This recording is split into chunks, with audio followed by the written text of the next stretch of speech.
Hi, my name is Deborah King, and I'm an elder care coordinator with Takis McGinnis Elder Care Law. A couple weeks ago, we had a learning cafe on downsizing, and I wanted to share some items with you to consider when you're thinking about downsizing or in the middle of downsizing. Um, there are many reasons that people move and people downsize. One of them would be that the house is too big and you no longer want to or can't maintain the inside or the outside, and you don't want to pay someone to do that. Another reason might be a change in your health status, where maybe you need a place where there aren't any stairs, or you need to move to be closer to family. So there's a lot of reasons that people move, and people have to downsize or right size, as we call it. And I wanted to talk about what you need to think about when you downsize. Um, we always suggest that it's better to downsize sooner rather than later. When you downsize sooner, you're able to take control of the move, take control of the situation. You get to make decisions about what you want to keep, what you want to give away, where you're going to live, what the new place is going to look like, and it just gives you a more sense of control.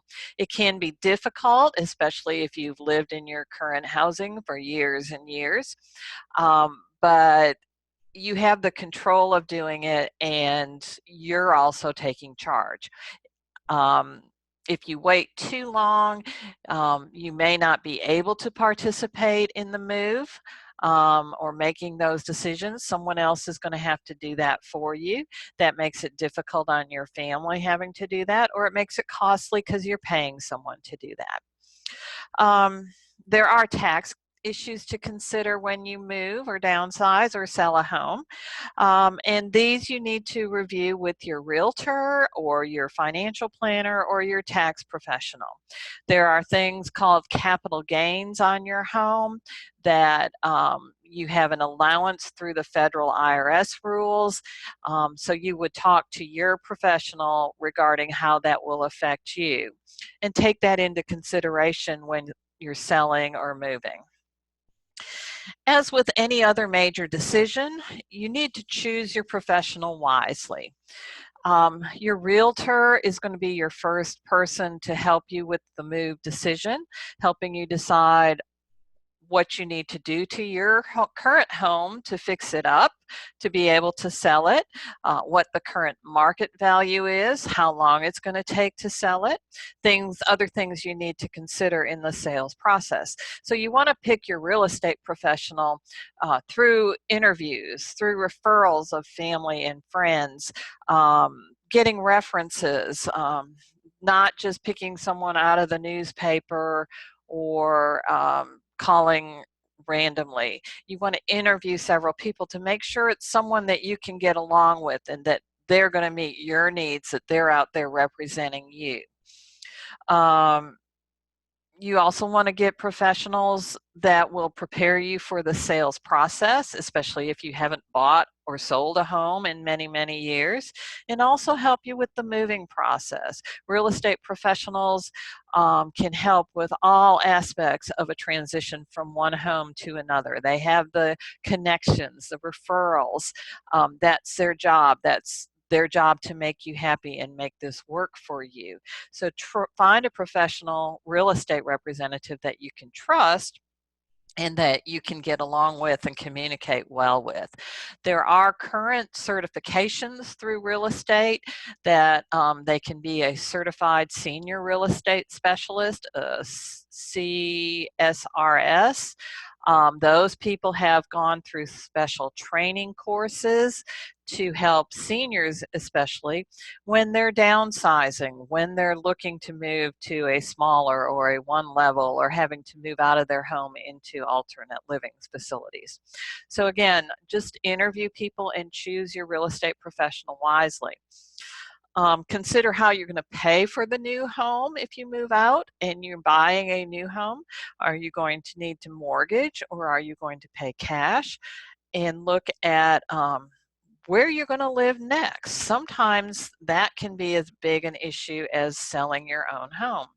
Are you moving closer to family? Are you moving into a smaller place, into a one-level place? What are the circumstances of your move? And consider that as throughout this whole process.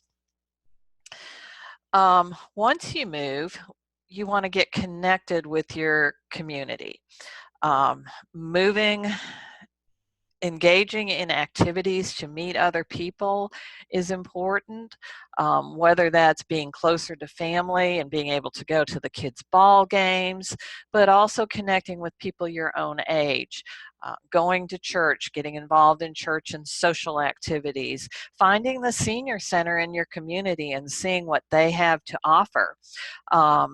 Looking at volunteer activities, because part of aging is staying active, and whether you stay in the same home or whether you move, you want to be engaged and active in your community. But also continue to maintain those relationships from your prior living situation, especially if you're moving towns or cities or states. Keep in touch with people via phone calls, via email and text messages, or make those occasional visits back so that you can stay connected with the people you spent a long time with. Get rid of your stuff. People's stuff is an issue. When people move, especially if they've lived in that location for a long time, they have lots of things that mean a lot of things to them. What studies currently show is that the current young adults are not interested in antiques or even big family heirlooms.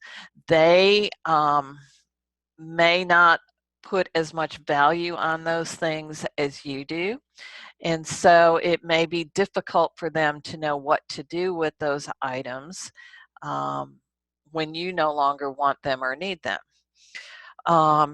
Ask your children and your other family members what they want, and perhaps consider gifting those things to them now rather than later so that you both can continue to enjoy them. Check with your children, with your siblings. I recently sent a box of jewelry from my mother and my grandmother. After I went through it, I sent it to my sisters and said, here you go, take what you want and pass it on. That way I have mementos that I can enjoy with my relatives, but I'm sharing them with other relatives, and eventually it's just going to be stuff because a lot of it's just costume jewelry and things that, other than belonging to my mother or grandmother, have very little current value. Finally, expect to grieve when you're moving. Moving is considered a major life change, right up there with death of a loved one and losing a job.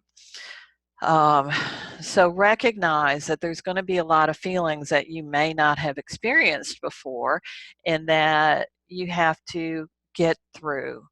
The reason you move can also cause additional stress and strain and affect your relationships with the people around you because you're stressed and sad and grieving and they don't understand. Recognize that it is a loss, that it's a major life change, and that it's going to take some time to get used to it, but hopefully you can adjust to it and move on. If you do find that your feelings of sadness and loss are interfering with your normal day-to-day activities, you want to talk with your health professional to see what they would recommend in your situation to help get you through this. It might be finding a pastor or a friend that you can talk with, finding a medication for a short period of time that might help get you through the tough loneliness. Remember that the reason that you're moving adds additional stress to the big loss of the move. If you're moving because you've lost a loved one, or you're having health issues, or lost a caregiver, that is another loss on top of moving that compiles those feelings of sadness and grief. Recognize those. Don't let it overwhelm you. Get help when you need it. And remember the what, where, and why of moving. Why are you moving? Where will you move to? When should you move? And what do you take with you? People move every day, all over, across town, across the country, across the apartment complex. So it is something that can be managed. Manage it yourself, take control, get help when you need it, and allow yourself to look forward to the new adventure.